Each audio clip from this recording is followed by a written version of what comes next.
Parce qu'il n'y a point de Dieu qui soit semblable à toi. Dieu est la source de toute vie, Seigneur. C'est toi qui fais en sorte que nous puissions encore avoir la vie. Voilà pourquoi nous te sommes infiniment reconnaissants. Il y en a beaucoup de notre génération. Ils ne sont pas vivants en ces jours. Plusieurs sont dans des endroits où il n'y a pas de maison. Certains n'ont même pas trouvé un verre d'eau pour boire. Plusieurs se sont retrouvés cloués sur les lits des hôpitaux. Certains ont voulu être libres, mais ils sont en prison. Mais éternel Dieu, tu nous as fait grâce. C'est pour cette raison que cet après-midi, nous voulons te dire merci, Seigneur. Nous te disons merci pour nos familles. Nous te disons merci pour tout ce que tu fais dans nos vies, Seigneur. Il y en a certains qui ont pris des voitures ce matin, tout en ayant des permis valides, mais ils ne sont pas arrivés à destination. Mais si nous nous sommes arrivés en sérieux, Seigneur, ce n'est pas parce que nous savons comment conduire, mais tout simplement parce que toi tu nous as fait grâce. Parce que la Bible dit il n'appartient pas à l'homme de conduire ses pas. Et la gloire te soit rendue éternelle. Parce que nous voulons écouter le son de la trompette pour nous préparer à l'enlèvement. Et nous acclamons le Seigneur.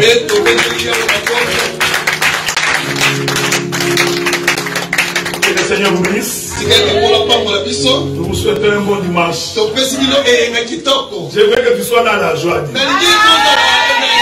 Que personne ne puisse enlever ta joie. Est-ce que tu comprends ça, Clovis? Aujourd'hui, tu es devant moi, tu vas souffrir. Donc, que la joie du Seigneur déborde en vous. Vous savez, quand vous êtes dans la joie, vous vivrez longtemps. Seulement être en colère, tu peux mourir. L'hypertension va venir, l'estomac, et tu vas mourir. Je voudrais te dire, frère, ce que Dieu t'a promis va le réaliser.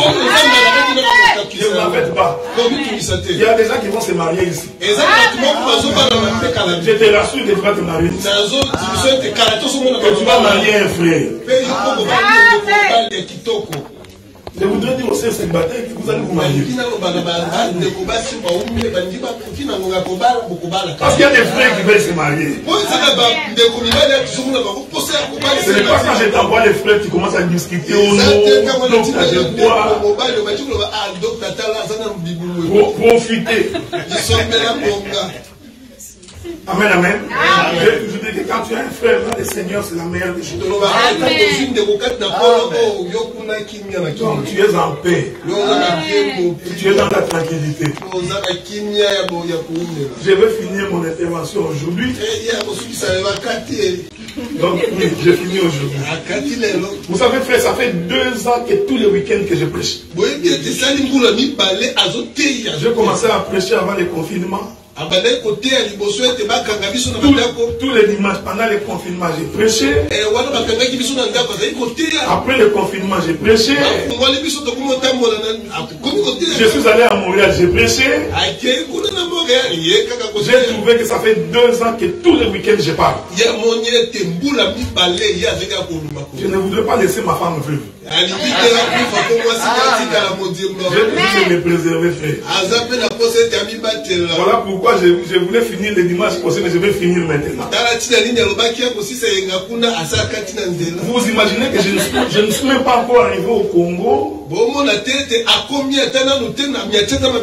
Toutes les semaines sont déjà bouquées. Donc il n'y a même pas une semaine où je vais me reposer à Kinshasa. Alors je me suis dit, laissez-moi profiter, puisque cette semaine je vais me reposer. Je vais prendre des vacances avec mon épouse. Nous vivons sur la terre. Si tu fais l'argent, il faut te réjouir ici. Donc, va dans les restos. Tu n'as pas péché. Va regarder le fleuve, contempler de l'eau, tu n'as pas péché.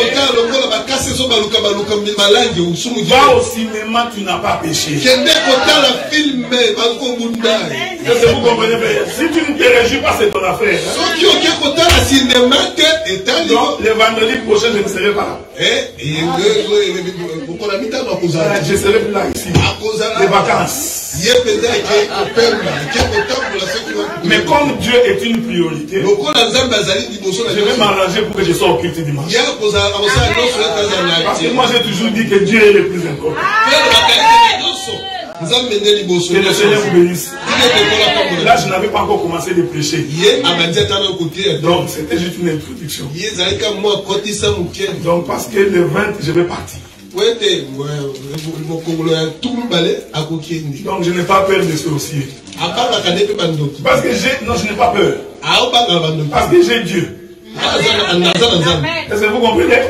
Donc il n'y a rien qui puisse m'arriver si le Seigneur ne l'a pas permis. Mais je suis quand même prudent. Il y a des gens avec qui il ne faut pas manger. Parce que tu risques de mourir pour rien. Nous allons conclure aujourd'hui, mon bien-aimé Obed. Mais je voudrais rappeler que nous ne venons pas au culte pour quelqu'un. Vous ne venez pas à l'église parce que le docteur Adina est là.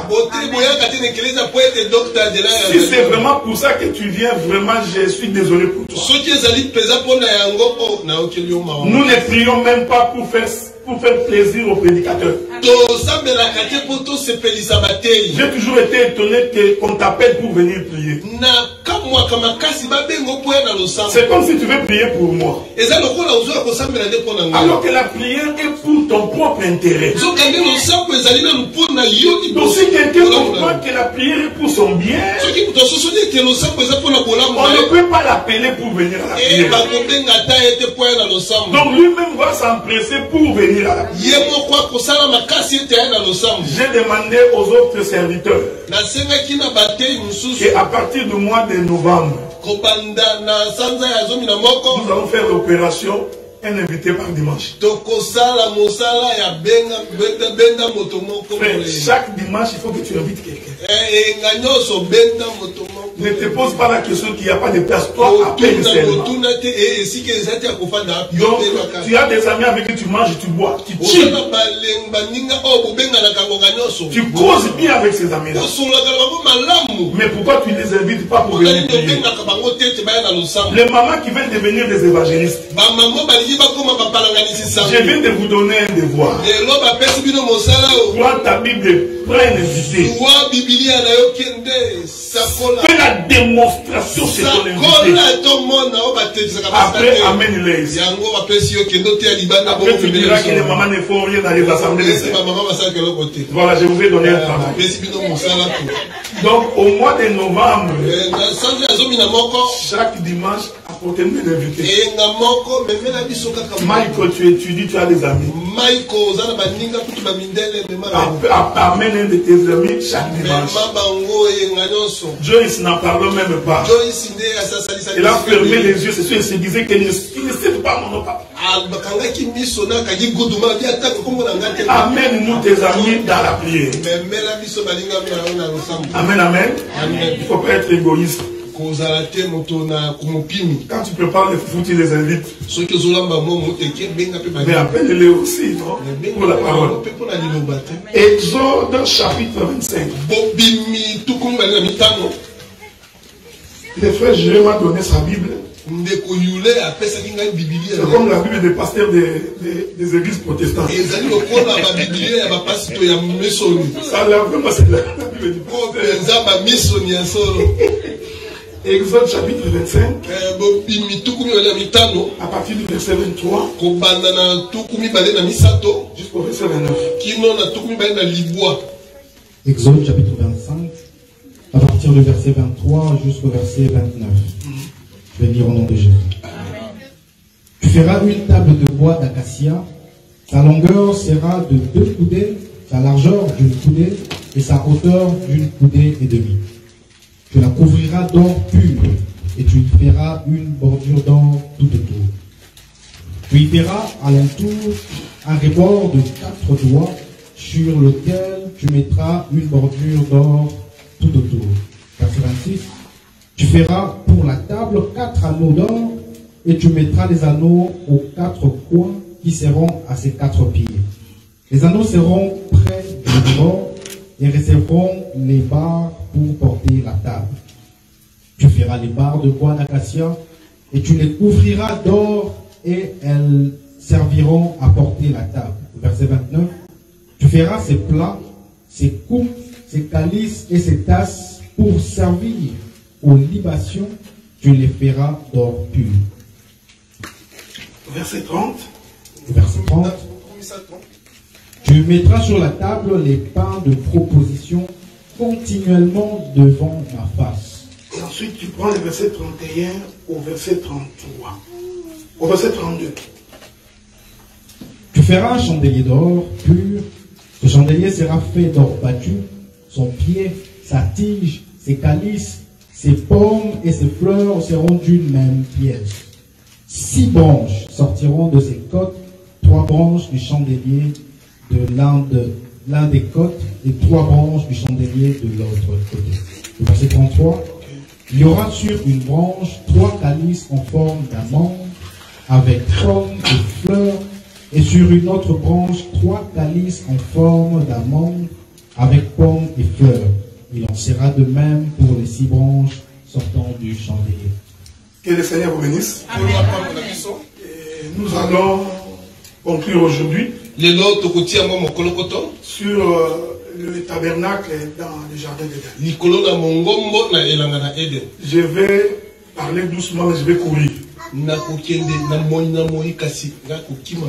Je vais d'abord répéter de quoi était constitué le tabernacle. Le tabernacle avait 3 parties. Il y avait le lieu très saint, le lieu saint et le parvis. Donc quand tu observes le tabernacle, il est composé de ces 3 parties. J'ai comparé le tabernacle à la montagne. Ce n'est pas moi qui fais cette comparaison, mais c'est la parole. Parce que dans le tabernacle, Dieu habitait les lieux très saints. Donc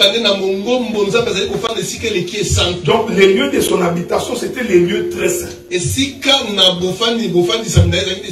Donc le lieu saint, c'était son salon. Le lieu comme la salle à manger. Et le parvis, c'est l'extérieur. Je répète ça. Le lieu très saint, c'est sa chambre. C'est là où le Seigneur habitait. Le lieu saint, c'est la salle à manger. Et le parvis, c'est l'extérieur. J'ai dit que le lieu saint, c'est la salle à manger. Pourquoi? Parce que c'est dans le lieu saint que nous avions trouvé la table et le pain de proposition. Et la Bible dit qu'il y en avait 12. Est-ce que vous me suivez? Maintenant regardez. Le prophète David nous dit que l'Éternel habite les sommets de la montagne. D'où me viendra le secours? Mes secours me vient de la montagne de l'Éternel. Donc le sommet de la montagne, c'est la chambre de Dieu. Le milieu de la montagne, c'est le lieu saint. Et le bas de la montagne, c'est le parvis. C'est pourquoi la femme samaritaine a répété ça devant Jésus. Il dit, vous priez Dieu dans le temple. Nous prions à la montagne. Les deux choses signifiaient la même chose. Jésus interprète ces deux choses. Parce qu'il n'a renié ni l'un ni l'autre. Il a seulement dit en vérité, en vérité. Et je vous avais dit que le parvis, c'est le lieu où le peuple vient rencontrer Dieu. C'est pour dire que dans la vie d'un enfant de Dieu, dans la vie d'un enfant de Dieu, il doit d'abord commencer sa marche par le parvis. C'est-à-dire, il vient du monde, il vient au parvis. Et je vous avais dit que sur le parvis, il y avait l'autel de l'Holocauste. C'est là qu'on sacrifiait l'animal pour que les souverains sacrificateurs amènent la cendre chez Dieu. C'est-à-dire que l'expiation du péché s'est faite au parvis.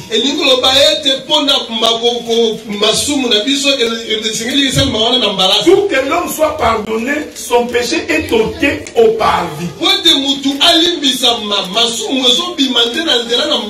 Je répète ça parce que quand je vais donner la révélation, que tu comprennes. Donc, le parvis est le lieu du sacrifice. C'est le seul endroit où on sacrifie. Donc s'il y a un lieu de sacrifice, c'est le parvis. Est-ce que vous me suivez? Maintenant vous allez comprendre. Quand l'Éternel demande à Abraham de le sacrifier son fils, prophétiquement, Dieu disait à Abraham, amène l'enfant au parvis. Est-ce que vous me suivez? Je veux que tu me suives bien. Parce que je vais voler. Donc c'est pourquoi je pose les bornes avant de commencer. Parce qu'avant de s'envoler, il faut d'abord marcher. Donc quand Dieu dit à Abraham, sacrifie-moi ton fils, le lieu où Dieu dit à Abraham, je vais te montrer. Si tu lis les textes noirs sur blanc, la Bible dit que c'était sur une montagne. Mais prophétiquement, cette montagne-là, c'est un parvis. Parce que c'est au parvis qu'on sacrifie. Est-ce que vous me suivez? Je veux que tu me suives bien. Je t'informe qu'Abraham n'avait pas un seul enfant. Il avait Ismaël. Et quand vous lisez les textes, vous allez voir qu'au jour d'Abraham, ses enfants l'ont péri. Donc il faut faire très attention. Mais quand Dieu lui regarde Abraham, il ne voit pas tous les autres fils. Il dit à Abraham, tu me donneras ton fils, ton unique. Tout le reste, là, Dieu ne le regarde pas. Donc quand Dieu regardait Abraham, il ne voyait que le fils unique. Est-ce que vous me comprenez? C'est pour dire qu'en réalité, quand Dieu regarde la terre, il ne regarde pas tout le monde. Il ne regarde que le fils unique. Maintenant, pour être agréé de Dieu, il faut que tu sois dans le corps du fils unique. Voilà pourquoi nous disons que le salut n'est pas pour tout le monde. Je ne vais pas me dire que les musulmans vont être sauvés. Oh, les hindous vont être sauvés. Oh non, les kimbangistes vont être sauvés. Les protestants. Non, pour être sauvé, il ne faut pas être protestant. Il faut que tu sois en Christ. Amen. Je vais pousser ça comme. Pour être sauvé, il ne faut pas être membre d'une assemblée de saints locales. C'est très important. Nous, quand nous parlons de l'assemblée des saints, nous ne sommes pas en train de voir les 4000. Non, nous voyons ce peuple qui a quitté la terre et qui a commencé une nouveauté. Je vous avais envoyé une vidéo sur le groupe aujourd'hui ce matin. C'est le frère Franck qui me l'avait envoyé. Je vous demande d'aller suivre. Parce que des fois vous ne nous suivez pas. Vous passez le temps à écouter des choses qui ne m'instruisent pas. Vous avez toujours été étonné comment les gens passent le temps dans les futilités. Mais les choses importantes ne les intéressent pas. Quelqu'un peut rester suivre Madjabou pendant 2 heures. 3 heures. Même quand il prépare Madjabou est en train de jouer. Il va aux toilettes Madjabou. Vous êtes dans la plus grande distraction. Vous ne lisez pas les signes de temps. Vous n'avez pas remarqué que Covid est en train de nous amener sur un terrain qui va devenir très difficile dans les jours qui viennent. Vous ne voyez pas le diable qui est en train de prendre possession de la terre. Et les gens sont distraits. Je vous ai envoyé la vidéo pour que vous regardiez. Regardez le nombre de tremblements de terre. Jésus avait dit, lorsque vous entendrez le bruit de guerre, une nation contre une nation, le tremblement de terre, que celui qui est en train de lire fasse attention. Le monde vient de changer. Ça va arriver, hein? Mais pour venir prier ici, il faut la carte de vaccination. Attendez, ça vient, ne vous en faites pas. Mais les gens sont dans la plus grande. Les gens sont dans des conflits, dans des divisions, dans les insultes. Les gens sont derrière l'argent. D'autres sont derrière des gloires. Ils ne lisent pas les signes. Mais quand nous mettons des choses dans les groupes, c'est pour votre instruction. Amen. On ne les met pas par plaisir. Arrêtez de passer le temps dans les TikTok. Vous prenez des vidéos qui n'instruisent pas, c'est ce que vous partagez. Même quand on visite vos pages, votre page n'indique en rien que tu es un chrétien. La Bible dit ceci. Celui qui aura honte de moi sur cette terre, j'aurai également honte de lui dans mon royaume. Amen. Frère, il est temps que nous nous affichons que nous sommes chrétiens.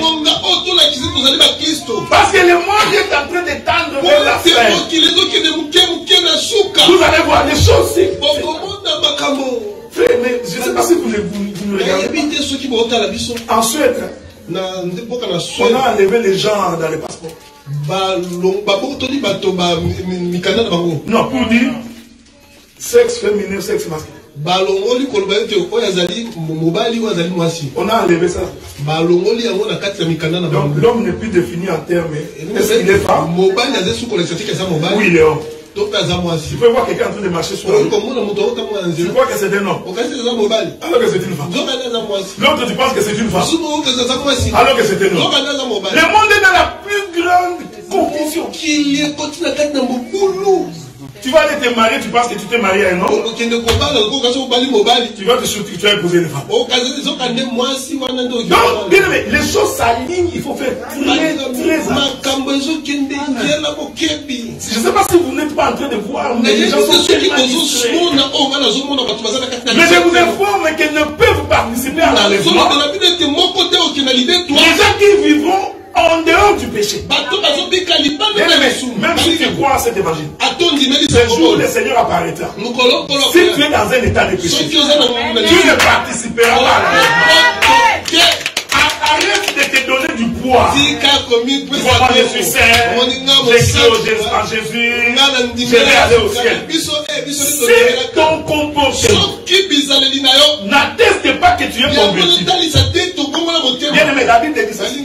Ça se fera comme un clin d'œil. Donc tu n'auras même pas le temps de t'agenouiller pour te lever partout. Quand le Seigneur apparaîtra dans les airs, en un clin d'œil, tu vois la vitesse dont tu fais.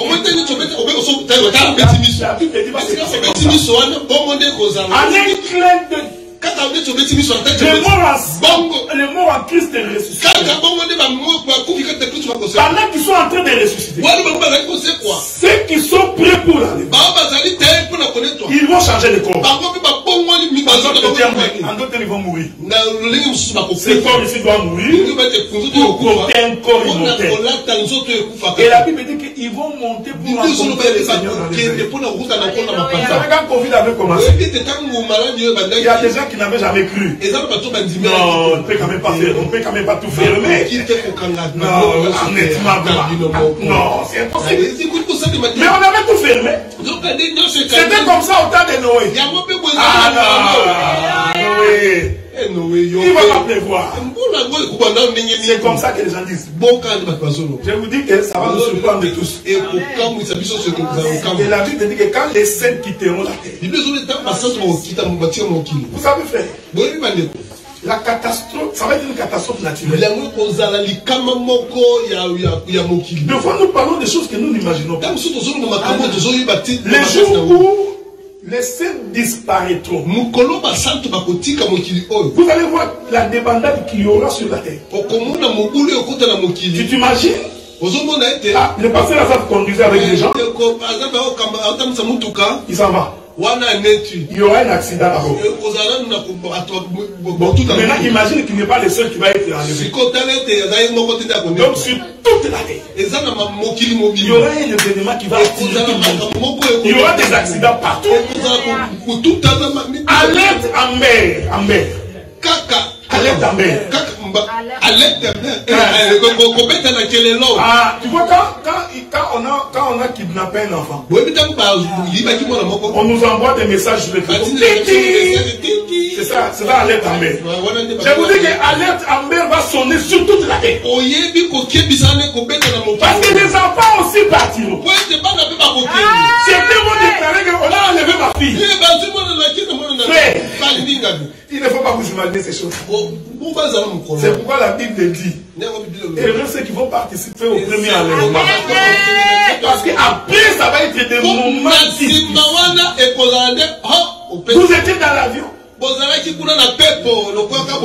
Seigneur, en tout cas, il faut que je parte. Parce que si pendant que je suis dans l'avion, et que moi je ne participe pas dans l'avion, et que le pilote lui est parti, vous imaginez où nous allons.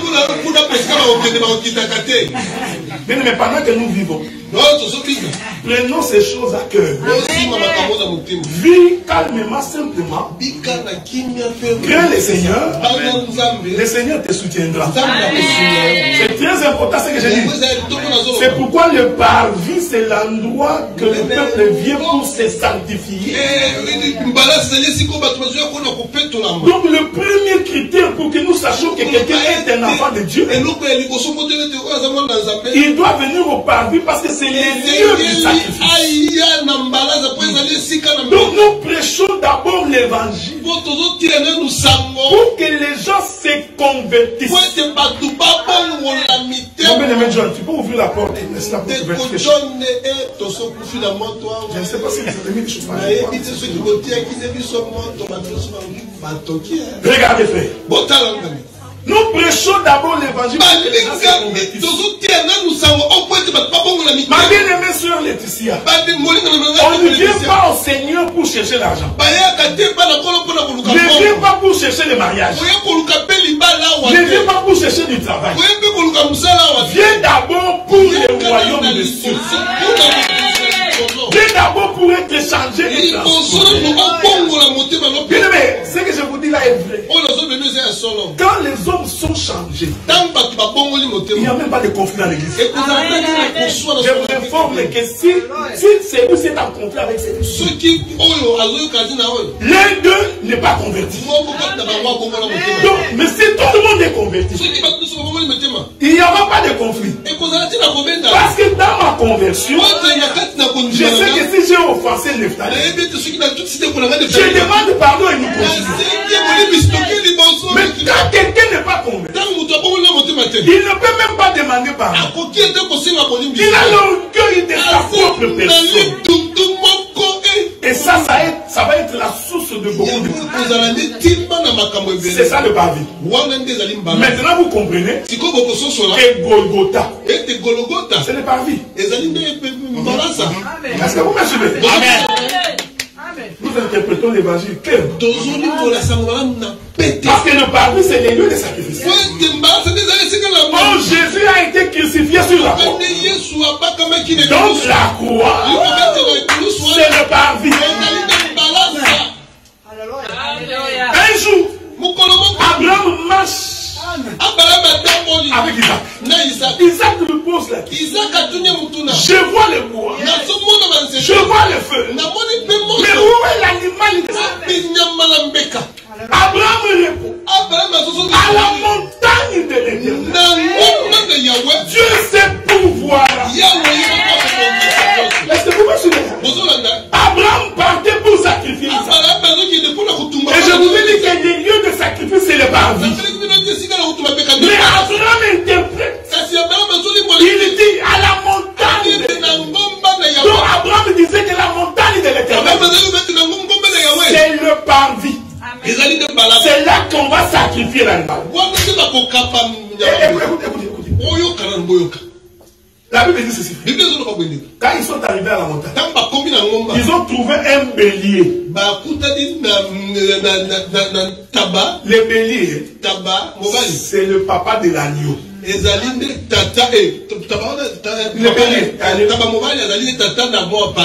linga est pauvre, mais en français c'est ça. Tu vois, c'est comme qui dirait le bouc, la chèvre et les chevaux. Voilà. Donc le bélier, c'est le père de l'agneau. Abraham avait dit ça. Il dit à la montagne, Dieu qui est le père, c'est pouvoir à lui-même. Est-ce que vous suivez, frère? Ils arrivent là-bas. Dieu dit à Abraham, pendant qu'il voulait tuer Isaac, il dit détourne-toi les gars. Quand il se retourna, il trouva les béliers attachés au corps. Non, tu n'as pas compris. Parce que si le bélier n'est pas attaché, et que les cornes du bélier sont pointés, tu ne peux pas les tuer. Parce que la force est dans les cornes. C'est Dieu dans toute sa puissance. Mais pour que Dieu puisse mourir, il faut attacher sa force. Les lions est devenu l'agneau. En attachant les béliers, ma soeur, Mato, tu dois te réveiller. Fais-le le café s'il y en a. Regardez, frère. Donc, c'est le père attaché. Quand le père est attaché, il devient le fils. Parce qu'il perd sa force. Regardez. On vient pour arrêter Jésus dans les jardins de Gethsemane. Jésus pose la question. Qui cherchez-vous? Il répond Jésus de Nazareth. Jusque-là, c'était le bélier non attaché. Il y répond. Mais voici. La Bible dit qu'il est retombé. Parce qu'il ne pouvait pas l'arrêter. Parce que le bélier n'était pas encore attaché. Je vous informe que Jésus leur a posé la question 3 fois. Amen. Qui cherchez? Nous disons ces 3 fois là. C'est la loi, les psaumes et les prophètes. Et à la 3e fois, maintenant regardez ce qu'il dit. Il dit, prenez-moi, laissez ceci. En réalité, il a accompli l'écriture du bélier attaché. C'est pourquoi il avait dit, moi j'ai le pouvoir de donner moi-même ma vie et de la récupérer. Donc si Jésus était mort, c'est parce que lui-même a donné ça. Parce que vous comprenez Donc ce n'est pas les Juifs qui l'ont assassiné. Non, c'est lui-même qui a donné ça. Parce qu'il savait qu'il allait récupérer cette vie. Donc le parvis, j'insiste frère, c'est la raison première de l'église. Donc, surtout pour les prédicateurs. Un prédicateur qui se méconduit, c'est fini, il est bien surpris. Je vous avais dit que nous avons levé l'option. Tu n'écoutes pas 3-4 fois. Frère, je m'excuse beaucoup. Même si tu as de la grâce, je te dirai des parties si tu veux. Il faut que le prédicateur soit le modèle pour le peuple. Frère, nous ne sommes pas ces églises parce que tu joues la guitare. Même quand tu te comportes très mal, nous allons fermer les yeux à cause de ta musique. Si nous avons l'information que tu vis mal, nous te réprimandons. Deuxième fois. Troisième fois, on t'amène, on dit frère, c'est fini. On va frapper les mains comme à l'époque. Mais comme l'Éternel est Dieu, il se pourvoira toujours. Ne vous en faites pas faire. Dieu, c'est quand il commence l'œuvre. Je vous avais dit frère, quand nous avions commencé, qui savait qu'on allait avoir tous ces frères? Si seulement on pouvait avoir les yeux, et on peut conserver à ces nombres ici, il y a des gens qui ne seraient pas partis. Il y en a d'autres qui sont partis parce qu'ils sont ici, on part. On va devenir important. Bien aimé dans le Seigneur. Même si moi je pars, l'Éternel Dieu ne peut pas nous abandonner. Je ne peux pas me réveiller un matin pour dire toi sans moi. Non. Ça c'est de l'orgueil qui n'a pas de sens. Commencez par la conversion. Une fois que tu es converti, maintenant tu peux entrer dans le lieu saint pour manger le pain. Tu es un Dieu d'ordre, frère. Tu ne peux pas manger le pain avant de passer par le paradis. Laissez-moi simplifier ça pour toi. Tu ne peux pas recevoir la bénédiction de Dieu si tu n'es pas converti en Dieu. Laissez-moi parler comme un pasteur. Parce que des fois tu ne comprends toujours pas. Tu ne peux pas te marier dans le Seigneur si tu n'es pas d'abord converti. Si tu te maries, tu t'es marié dans le monde et ton mariage va être un calvaire. Si tu as l'argent, tu verras que ton argent là va commencer à partir comme ça. Il y a des problèmes de partout. Il y a des gens qui gagnent $1000, mais il vit en paix. Il mange son foufou, il boit son jus, il a $300 dans le compte. Toi tu fais $6000. Mais comme tu ne crains pas Dieu, les 6000 disparaissent à la seconde. Est-ce que vous me suivez, frère? Donc pour entrer, bénéficier. Les choses que j'ai dit, c'est ça la marche de l'Église. Tu veux obtenir quelque chose de la part du Seigneur, il faut t'attacher au Seigneur. Et s'attacher au Seigneur veut dire qu'il faut que tu abandonnes le monde. Il faut que tu mènes la vie de l'éternité. Ainsi tu peux maintenant entrer dans le lieu pour manger le pain. Est-ce que vous voyez, frère? Les miracles de Jésus. Les disciples ont dit à Jésus, il y a beaucoup de gens, ils ont faim. Il faut les renvoyer dans les camps pour aller trouver. Écoutez la réponse de Jésus. Donnez-leur vous-même à manger. Les disciples disent, nous avons 5 pains et 2 poissons. Regardez comment Jésus a procédé. Il n'a pas dit commencer à donner. Il dit commencer par les faire asseoir. Faire asseoir là, c'est le parvis. C'est celui qui n'est pas vagabond. Il n'a pas de position. Comme le diable. Tu viens de Jésus après de vagabonder. Dieu n'a pas besoin de vagabonds. Il dit avant que ce peuple mange, faites-les asseoir. Nous disons qu'on ne peut s'asseoir qu'au parvis. Parce que c'est là qu'on vient vers le Seigneur pour commencer la vie. s'asseoir. Maintenant, il leur donne le pain. Il dit manger. Est-ce que vous voyez ça fait?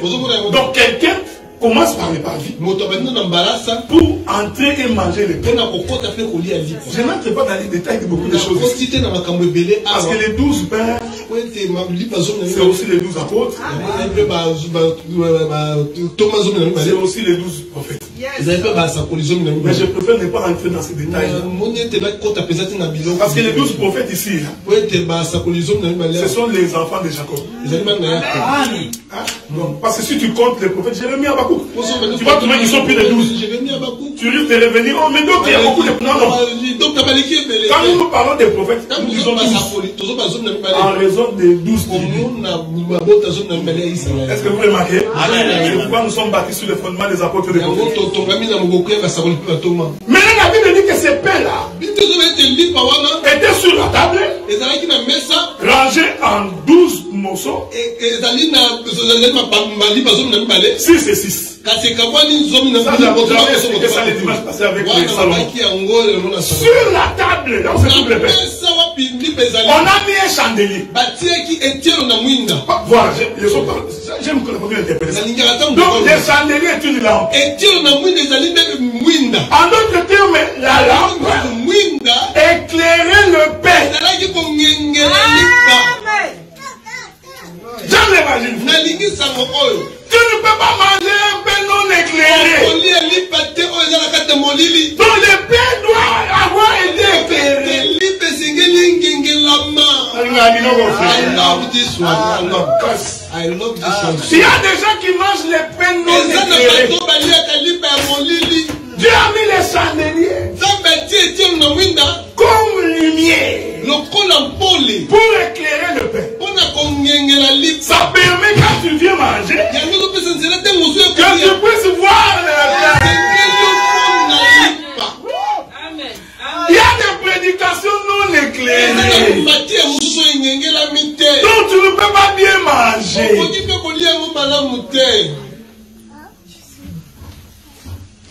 Maman pasteur. Un pain non éclairé. Maman pasteur. Je vous avais dit que arrêtez quand vous voulez demander quelque chose à l'église d'appeler Maman Michel. Amen. Ici, pas de Maman docteur.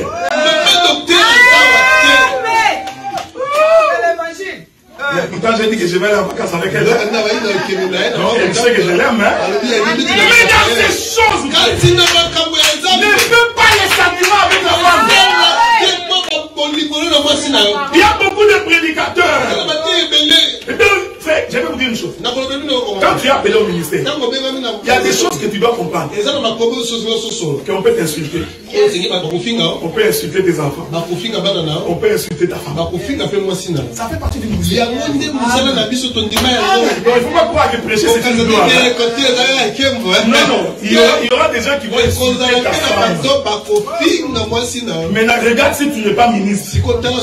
Les jours où on insulte ta femme, tu prends la part de ta femme. Je comprends que tu n'as jamais été appelé de Dieu. Vous insultez ma femme. Je dirais gloire à toi Seigneur. Parce que tu as permis qu'elle soit insultée. Je n'ai rien à voir là-dedans. Mais pour la cause de l'évangile, je me tiendrai droit. Amen. Vous savez, Dieu n'est pas fou. La femme, dès que vous lui donnez une petite parcelle de pouvoir, c'est fini. Il va marcher sur ta tête. C'est pourquoi la Bible dit aux hommes de veiller sur leur femme. C'est pas la femme de veiller sur l'homme. C'est l'homme qui veille. Dieu sait pourquoi. Parce que dès que tu ouvres un couloir, tu apprendras, elle est déjà partie.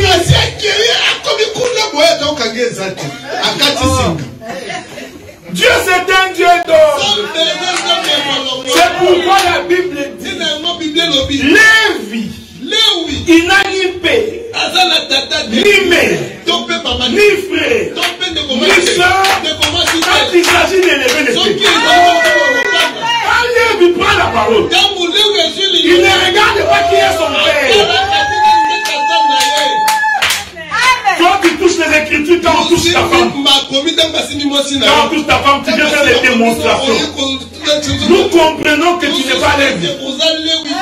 Parce que Lévi, lui, quand il s'agit des choses sacrées, c'est pourquoi Paul avait dit que ceux qui sont mariés, qu'ils ne regardent même pas comme s'ils étaient mariés. C'est pourquoi moi j'ai toujours dit aux femmes des serviteurs. En tout cas, si vous êtes marié pour la satisfaction charnelle, alors je sais que tu ne sais pas pourquoi tu t'es marié. Je ne sais pas pourquoi tu t'es marié. On ne se marie pas pour ça. Parce que les ministres n'est pas lié à ces choses. Ce qui fait la passion du ministère, c'est l'épée. Il pense écriture. Il s'élève écriture. Mais moi j'ai prêché pendant plusieurs années. Je vous informe que quand je suis chez moi, je ne fais qu'écouter. C'est tout ce que je fais. Quand tu me vois m'écouter, dans la majorité des cas, je ne fais qu'écouter. J'écoute les prédications qui viennent de tout ça me nourrit. Mais quand je prêche, tu te poses la question comment je fais. Il n'y a pas de magie. Si tu es un prédicateur qui ne lit pas, qui n'écoute pas, tu prêcheras, le peuple va voir que tu tournes. Donc tu vas croire que tu as fait quelque chose. Pour t'occuper. Tu n'as rien fait. Parce que tu ne prends pas le temps de méditer, d'écouter. Mais même quand j'ai conduit mon auto, je vais écouter pour écouter. C'est ce que je vous partage tout le temps dans le groupe. Parce que l'homme de Dieu, il est celui qui doit avoir l'éclairage sur le Père. Je vais toucher beaucoup de choses. Le Père ici, c'est la parole. Mais la lumière qui éclaire le Père, c'est le Saint-Esprit. C'est pourquoi Jésus avait dit, tout ce que je vous ai dit, ne sortez pas encore de Jérusalem. Attendez le Saint-Esprit. Lui, quand il viendra, il donnera l'intelligence de ce que je vous ai dit. En d'autres termes, il va éclairer le Père. Et le jour où le Saint-Esprit est arrivé, nous avons vu sur la tête de l'apôtre des chandeliers. C'était pour confirmer que les chandeliers et le Saint-Esprit. Et ça éclaire la maison. C'est pourquoi la Bible dit, on ne prend pas une lampe pour mettre sur la table, on met sur la table pour éclairer la nourriture. Est-ce que vous comprenez ce que nous disons? Donc l'évangile, c'est le pain éclairé. Nous ne fêtons pas la Noël parce que ce n'est pas un pain éclairé. Nous ne fêtons pas la Pâque. Il y a des gens qui pensent que quand c'est la Pâque, on va fêter la Pâque. Même la Pâque, nous ne fêtons pas la Pâque. Parce que ce n'est pas le pain éclairé. Paul a dit ceci. Jésus-Christ, notre Pâque. Donc nous comprenons que celui qui écoute la parole, il est en train de célébrer la Pâque. Il est en train de manger le corps de Jésus. Tu entres dans les lieux saints, tu manges le pain, mais le pain éclairé. Je vais donner une image. Même deux. Vous savez, quand Dieu a établi les sacerdoces, il n'y avait aucune femme dans les services. Il n'y avait même pas de chanteuse. Est-ce que vous me suivez? Les gens qui jouaient de la musique. Je parle du sacerdoce. Ne me parle pas de Myriam, Marie, non. Ça, ce n'était pas les sacerdoces.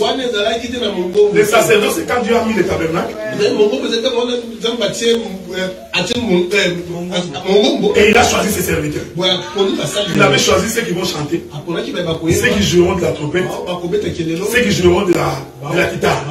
Je t'informe qu'il n'y avait aucune femme. Si on était en Israël, Eliane n'allait même pas jouer la guitare. Parce qu'il ne peut pas. Est-ce que vous me suivez? Parce que c'est la tribu de Lévi. Mais regardez, quand vous lisez un Chronique chapitre 15, c'est lui qui est venu faire entrer les chanteuses. C'est David. Lis ça dans un Chronique chapitre 15. Quand Lâche quitte la maison d'Obed-Edom, David organise les services de Lévi. Non, quelque chose d'extraordinaire fait. David n'est pas un lévite. Il est de Juda. Alors que Juda ne peut pas toucher aux choses. Donc la tribu de Juda n'était pas au service. Mais David, il va annoncer quelque chose d'extraordinaire. Il organise d'abord Lévi. Ensuite, il prend les femmes. Il les fait entrer parmi les chanteurs. Si aujourd'hui il y a des femmes qui chantent, c'est à cause de David. Parce que c'était à cause de Lévi. Vous ne chantez même plus. On sait que David est en train de faire. Il est en train de faire entrer les sacerdoces de la grâce dans la loi. Donc il mettait à la fois Israël et l'église. Et il démontre que dans l'église du Seigneur, les femmes peuvent chanter et servir le Seigneur. Est-ce que vous me suivez? J'ai dit bien chanter. Parce qu'il n'a pas fait de femmes sacrificatrices. Il les a fait chanter.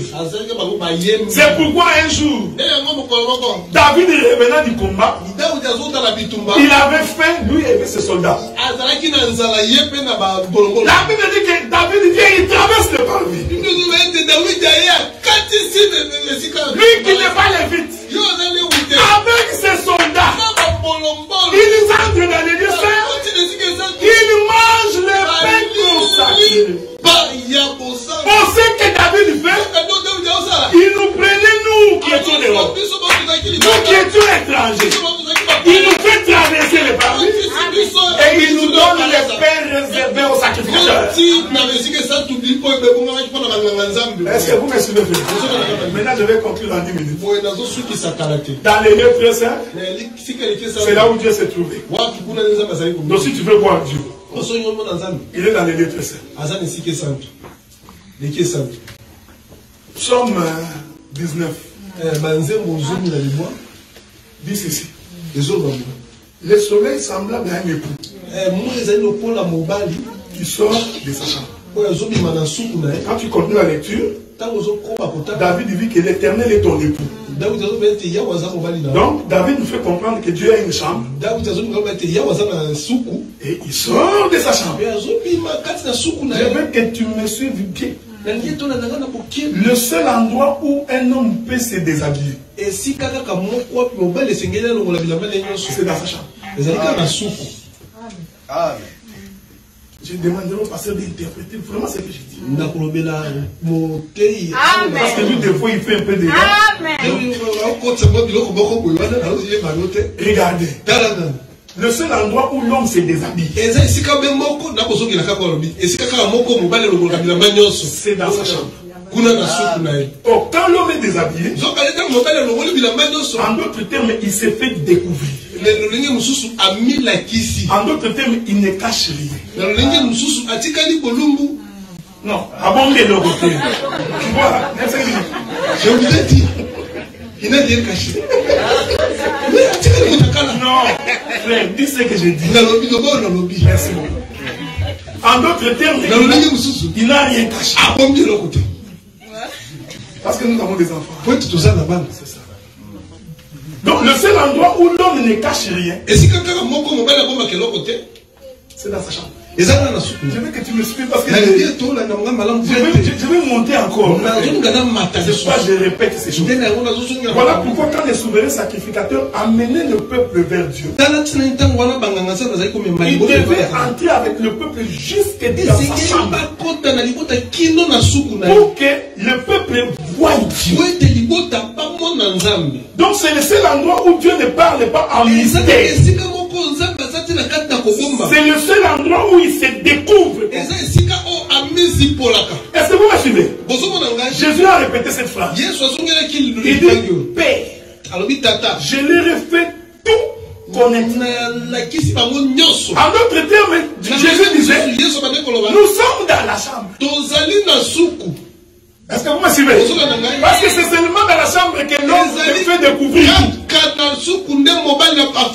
Donc quand Jésus parle aux disciples, il dit, Père, je l'ai fait tout connaître. Je n'ai rien caché. Prophétiquement, Jésus disait, nous sommes dans la chambre. Je me suis déshabillé. Est-ce que vous suivez? Parce que vous avez des difficultés, hein, maman, regardez, frère. Ici, je vous prie de faire très attention.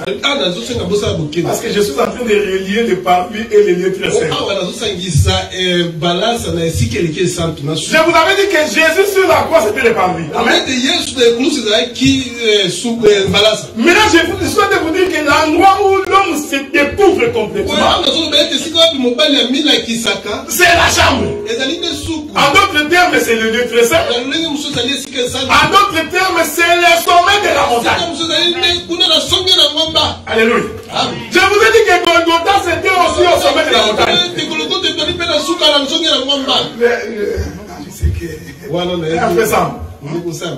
Ça c'est l'évangile éternel. C'est l'évangile de la précision qui n'est pas donné à tout le monde.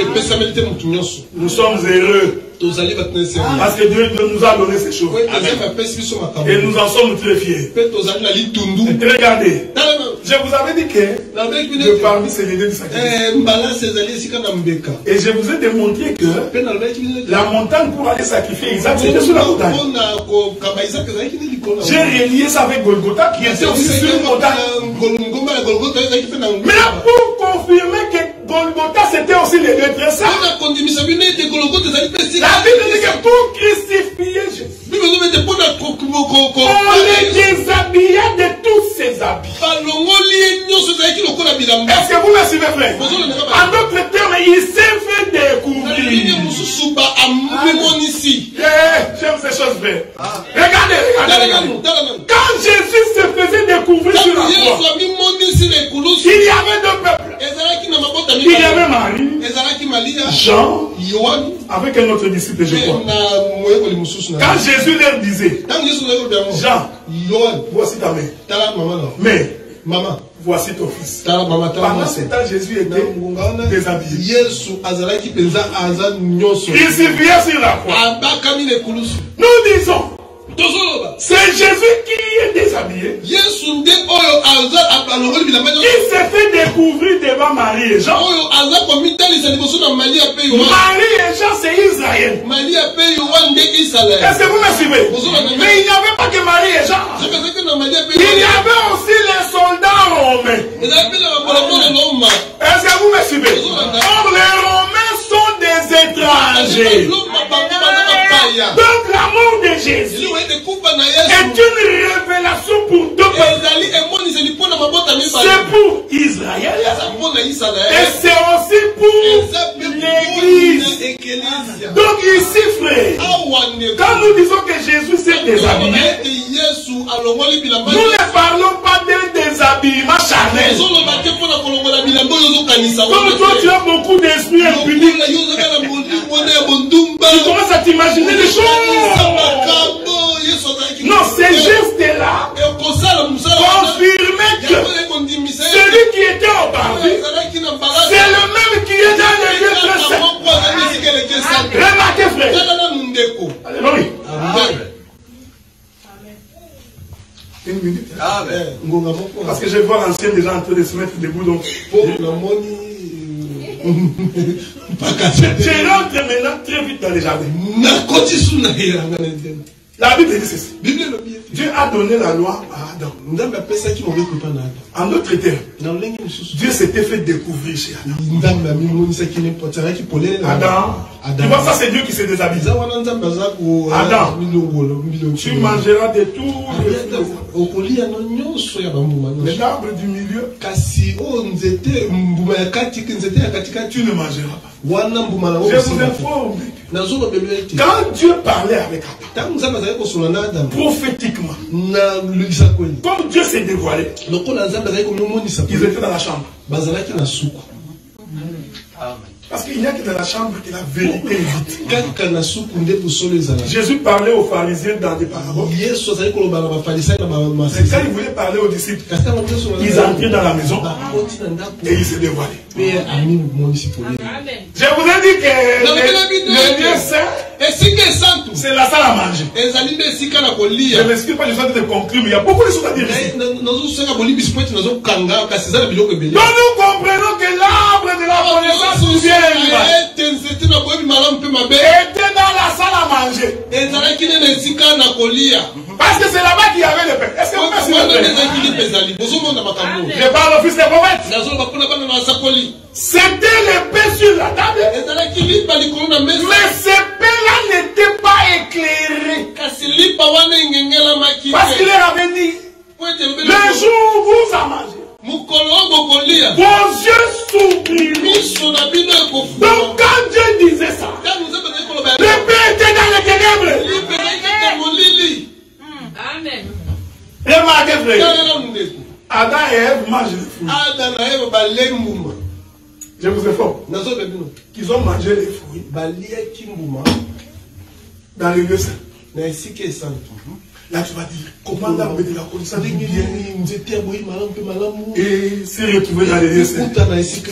La Bible dit que la loi est sainte. La loi n'est pas péché, frère. La loi est sainte.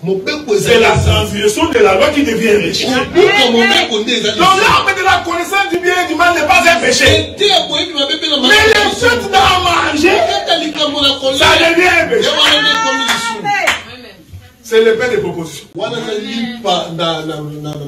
Dès que Adam et Ève vont manger, ils ont compris qu'on ne peut pas rester ici. Parce que Dieu va venir de sa chambre pour venir voir.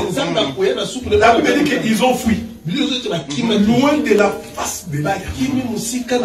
Mais quand vous lisez votre Bible, la Bible dit qu'ils ont fui au milieu des arbres du jardin. Prophétiquement, Adam est allé se cacher dans le parvis. Parce que tout homme qui pêche a tendance à aller vers le parvis pour obtenir la miséricorde. Est-ce que vous me suivez, frère? C'est pourquoi j'ai toujours dit que quand on est enfant de Dieu, quand on pêche, on doit vite courir au parvis. Le parvis, c'est là où on obtient le pardon. Un enfant de Dieu ne peut pas pécher partir. Adam, dès qu'il a compris qu'il a péché, il est allé se réfugier dans le parvis. Vous voyez, Adam a fait le lieu saint, le lieu et la maison vers l'extérieur. Or la Bible dit, personne ne peut voir Dieu dehors et vivre. Mais le Dieu ne peut pas sortir comme ça. Est-ce que vous me suivez, frère?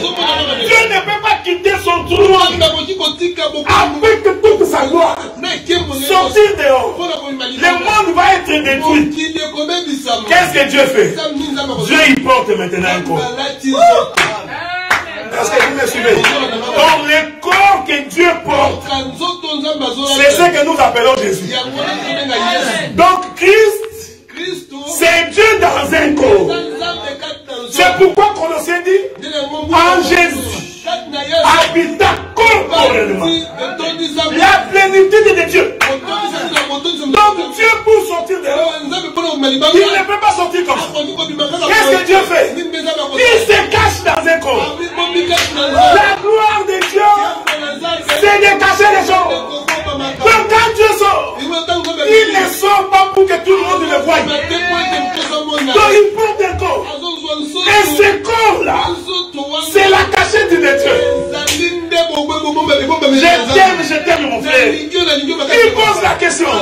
Qu'est-ce que les gens disent de moi? Parce que c'était un Dieu qui s'était caché. Les gens commencent à t'adonner. Tu es Jérémie, tu es ceci, tu es ceci. Parce que c'était Dieu dans un corps. Il dit aimez-vous. Qu'est-ce que vous dites? Dieu répond. Tu es le fils de Dieu vivant. Jésus le trouve. Il dit c'est pas vrai. Ça là, ce n'est pas la chair. Prenez-moi les livres des Hébreux. On va finir là. Hébreux chapitre 7. Hébreux chapitre 7. On est tellement habitué à lire le téléphone. iPad, vous cherchez papier. Hébreux chapitre 7. Regardez-moi bien. La Bible dit ceci. Premier verset. En effet, c'est Melchisedec était roi de Salem, sacrificateur du Dieu très haut. Il alla au devant d'Abraham lorsqu'il revenait de la défaite du roi. Il est béni. Abraham lui donna la dîme de tout. Il est d'abord roi de justice, d'après la signification de son nom. Ensuite roi de Salem, c'est-à-dire de paix. Il est sans paix, sans mère, sans généalogie, ni fin de vie. Regardez le dernier verset. Mais il est rendu il est rendu semblable au Fils de Dieu. Celui qui est rendu semblable, c'est celui qui n'a ni père, ni mère, ni arbre généalogique. Il n'a pas de commencement ni de fin. Oh, celui qui n'a ni commencement ni fin, c'est l'Éternel. Mais on dit, il est rendu semblable au Fils de Dieu. Quand Pierre disait, alléluia, quand Pierre disait, tu es le Fils du Dieu très haut, Jésus avait dit, quand tu as compris que je suis Dieu, c'est pourquoi il a dit, c'est ni la chair, ni le sang, qui t'ont révélé ces choses. J'ai fini, frère, nous sommes heureux, parce que le Dieu de gloire, il a quitté son trône, il a porté un corps, il est sorti, spécial, pour toi, frère. Il n'est pas sorti pour quelqu'un d'autre. Le salut, c'est ne pas regarder à gauche, ni à droite. Ne regarde ni ta femme, ni tes enfants, ni ton mari. Le salut, c'est toi. Jésus est sorti, Dieu. Seulement pour Adam, pas pour quelqu'un d'autre. Et la gloire de regarde, Jésus, il a donné de sa vie pour que toi tu aies la vie. C'est pourquoi sur la croix, quand on est déshabillé, j'aime ces choses, frère. La Bible dit que le vêtement de l'Éternel, c'est la lumière. Ah, le vêtement de l'Éternel, c'est la lumière. On déshabille Jésus. Les Romains récupèrent les vêtements. Je t'informe que les Romains ont récupéré les vêtements avant les Juifs. Marie était là. Jean était là. On avait déshabillé son enfant. Si c'était toi, donnez-moi les habits de mon enfant. Marie n'a pas demandé. Il doit comprendre les enfants. Pourquoi les habits? On donne aux Romains. Oh, je vous ai dit que les vêtements de Jésus est une lumière. En d'autres termes, la mort de Jésus a donné la lumière aux nations. Les nations d'abord. C'est pourquoi je vous avais dit. Un prédicateur qui prêche Israël aujourd'hui. Oh, il faut aller en Israël. Voir les tombeaux de Jésus. Tu vois, il faut apprendre l'hébreu. Oh, j'ai marché sur le chemin. J'ai senti la puissance. C'est quelqu'un qui n'a pas la révélation. Parce que le vêtement est chez nous. C'est nous qui avons le vêtement. Les Juifs doivent venir écouter l'interprétation. C'est nous qui avons la révélation de l'Écriture. Est-ce que vous voyez ça, frère? Amen. Que le Seigneur vous bénisse.